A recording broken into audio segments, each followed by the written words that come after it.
Magte-10 PM na nga ito at mag-start na naman ang aking shift. Buti na lang talaga work from home ako kaya kahit hindi ako magayos ay okay lang.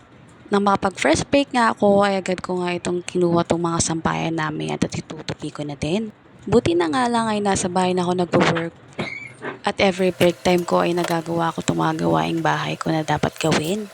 Ang unang break ko nga lang pala ay 15 minutes lang. Kaya kailangan ko ngang dalian dito baka ma-overwork ako.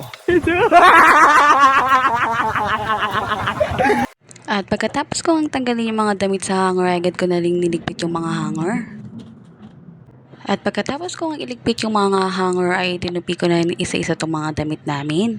Ginagawa ko na nga yung mga dapat kong gawin habang nakabreak ako para naman pag after ng shift ko ay matutulog na lang din ako. Hindi rin kasi talaga ako makakatulog kapag may mga naiwan pa akong mga gawain kong hindi natapos. Kaya hanggat maaari, bago ako matulog ay tatapusin ko na yung mga gawain ko. Buti na nga lang ay unti na lang itong itutupi kong ito dahil naitupi na ni Bebe yung mga iba naming mga damit. Ito na nga lang din pala yung mga natira namin damit sa sampayan. Kaya naisipan ko na nga kunin at tupiin. Nung isang araw pa kasi ito nilaban at ngayon lang ako nagkaroon ng time para kunin at tupiin. Sa mga puntong to, nagmamadali na rin talaga ako dahil malapit na rin matapos yung first break ko. At ito na nga yung mga naitupi kong mga damit namin.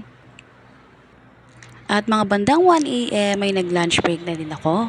At this time, 1 hour naman po yung break ko.